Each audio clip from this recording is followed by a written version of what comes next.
Welcome back, everybody, to another episode of the Construction Corner podcast. Today, I've got a quick hitter for you, just a quick solo episode. I'm recording this over Memorial Day weekend, so lots and lots of stuff going on, but I wanted to pop on and get this show off and record it for you. As far as the rules go, this is technically the first podcast that will be recorded in my new studio.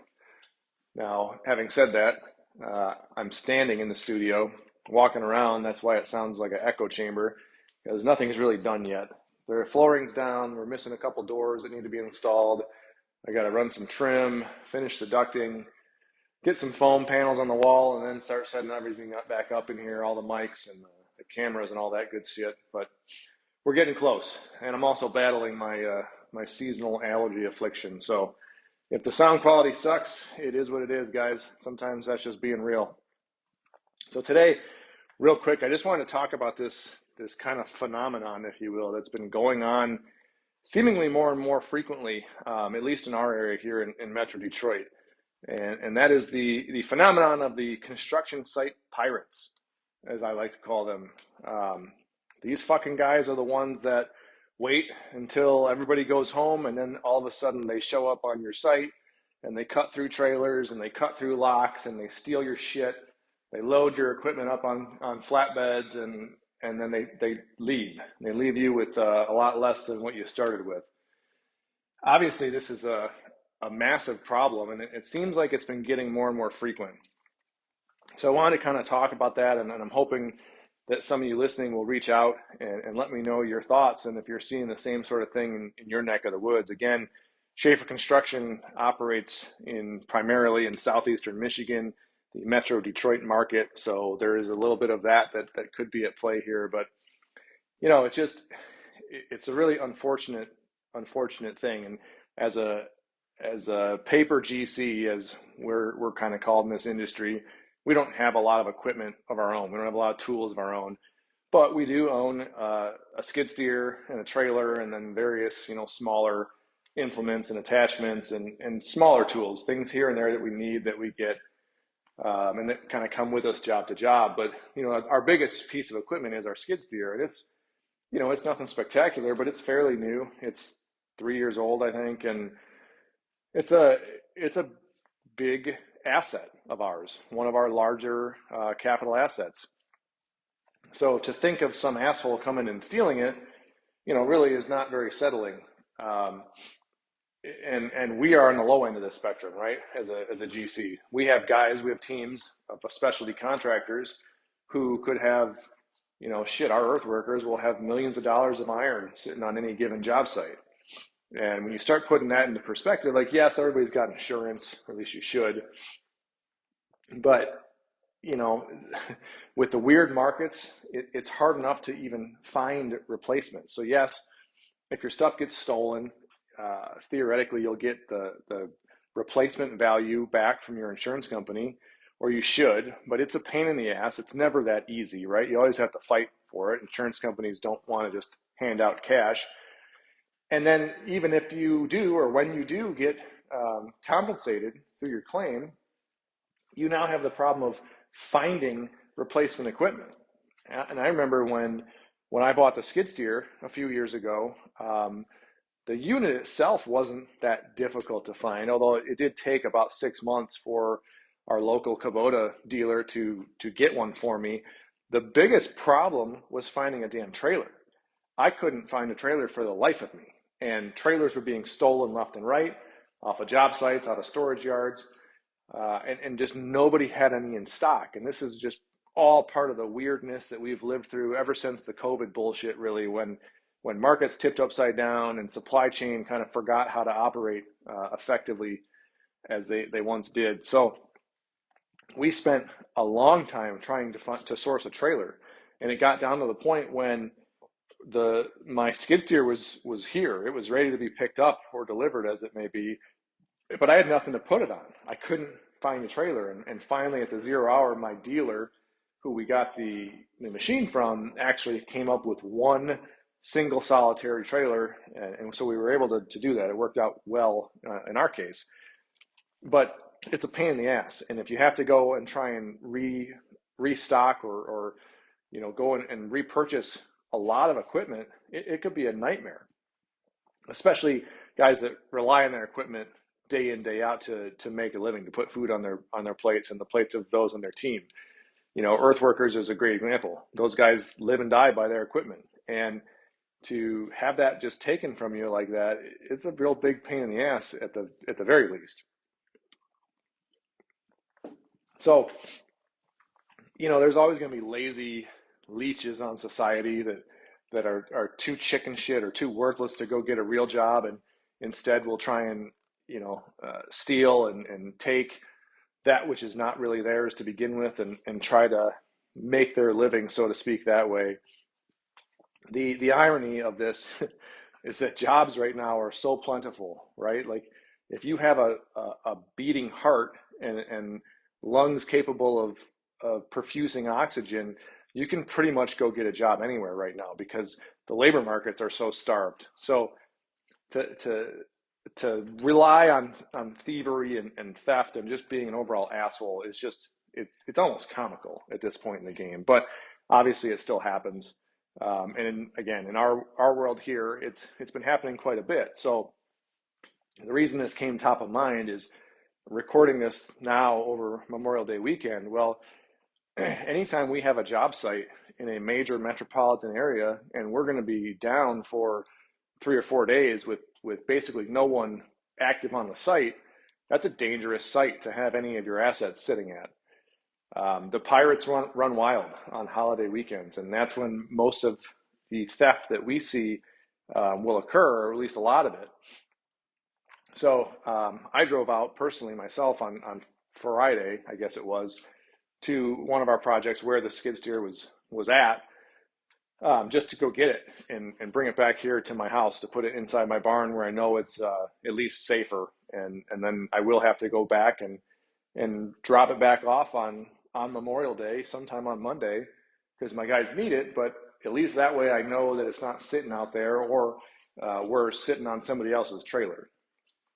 It's kind of funny, when I got out there on Friday, normally there's quite a bit of equipment parked here and there, and when guys are there every single day, all day long, it's not as big of a deal. There's constant motion, there's constant eyeballs on things. Yes, everybody goes home at night, but there's a very limited amount of time when anybody's equipment is sitting there without at least someone around who could say or do something if a ne'er-do-well type asshole showed up and tried to load it.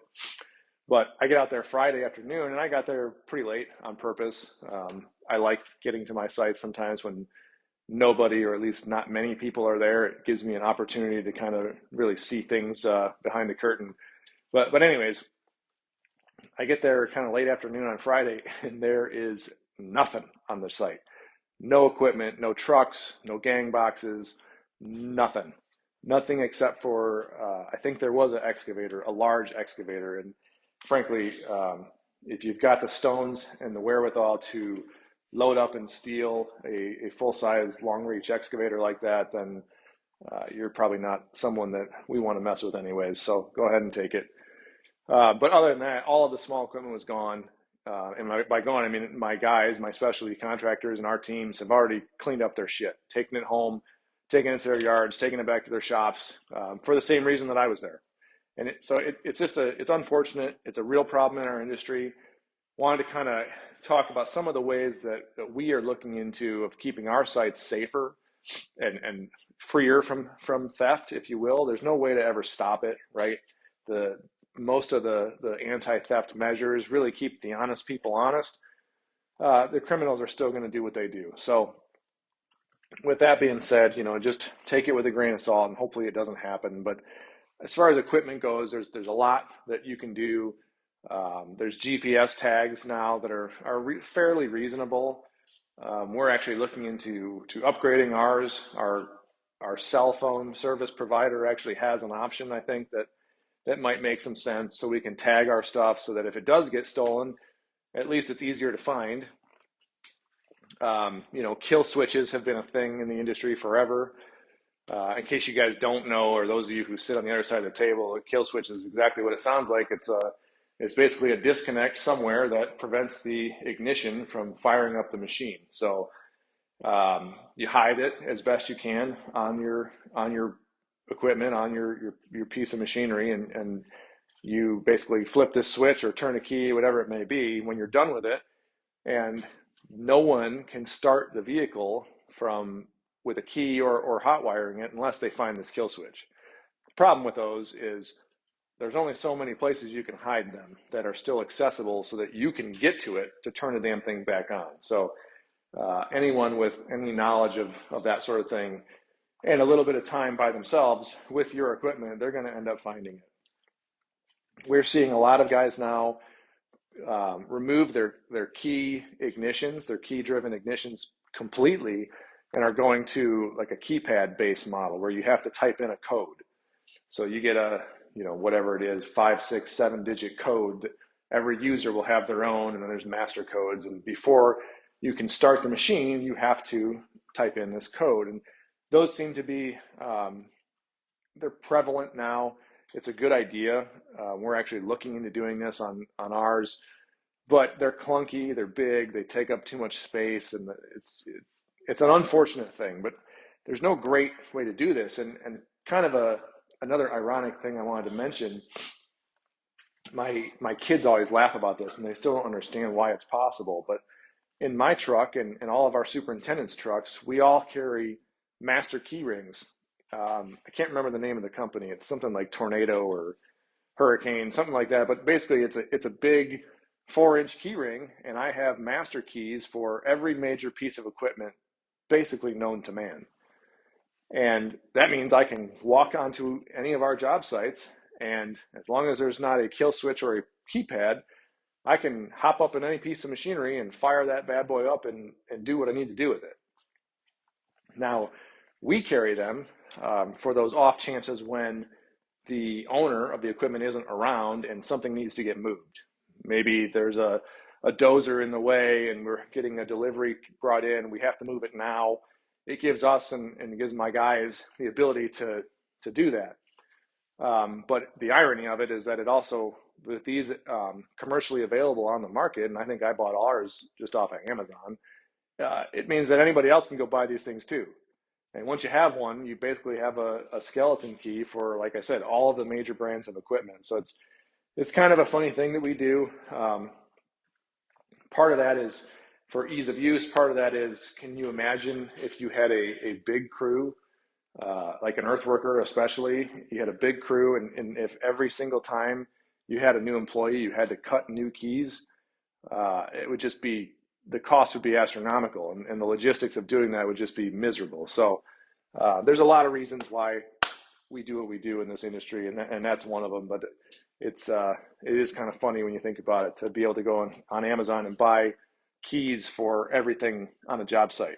You certainly can't do that for passenger vehicles or trucks or houses. So why do we need them on a job site? But anyways, we do. And, like I said, I personally own 3 or 4 of these rings, so they do come in handy from time to time. So that's what I wanted just to touch on today, guys. There's not anything you can do to keep your site completely safe ever, completely free of theft. We've had instances. We had a project a couple years ago where one of our carpenters had a trailer parked out back, really, really hidden well behind the building. And we showed back up. I don't remember off the top of my head if it was over a long weekend or not, but we showed up after the weekend, and some asshole had taken a Metabo and cut a big hole in the side of the trailer and took all their shit. And in that instance, police and sheriff were involved. Our local sheriff department is pretty badass in Livingston County. They ended up finding not just the guy, that perpetrator. They also found all of the equipment and stuff that was stolen. Now, it was all in pawn shops already, so our specialty contractor had to go and unfortunately purchase his own shit back, which is really kind of a headache in and of itself. But he did actually recover it, at least most of it, and the guy got caught. But there's only so much you can do. We don't typically fence a lot of our sites because it's expensive, and frankly, I just don't think it provides the bang for the buck as far as security goes. It's really more to keep the idiots out. like I said earlier, any security measure you do is really to keep the honest people honest. Thieves are going to do what they do. There's always going to be opportunistic wolves that they're just assholes. They don't want to actually work at anything. So the best thing you can do is make it difficult, make it so it's not comfortable for them to spend too much time on your job site in a place that they can't be seen, and keep your stuff where it's the hardest to remove. And if that means taking, collectively, like myself this weekend, I'm going to have about 4 hours, give or take, 4 or 5 hours between going to pick it up and bringing it back here and then bringing it back to the site when the weekend's over. If it takes 4 or 5 hours of your time, but you are left with your equipment at the end of the weekend, that's probably a worthy investment in time. And that's really all you can do. You can wish and pray that nobody ever sets foot on your site that shouldn't, and that nothing bad ever happens. But that doesn't get a whole lot of bang for the buck. So with that, guys, I just wanted to have a quick show today, quick talk about this, and it's a growing problem. It's something we're seeing more frequently. Our guys are seeing it more frequently. So reach out. I'd love to hear your thoughts on this. I'd love to hear what you're doing to keep your sites safe and to keep your equipment and tools and whatever assets you may have in the rightful hands and not in the hands of the thieves and the pirates. So reach out, let me know your thoughts on this, and we'll go from there. With that, guys, that's going to be this episode of the Construction Corner podcast. I hope you all enjoyed a wonderful Memorial Day, and I hope you really took some time to sit back and actually think of what Memorial Day is for, and honoring those men and women who have given it all for us. So, guys, this is this episode of the Construction Corner podcast. We will catch you next time.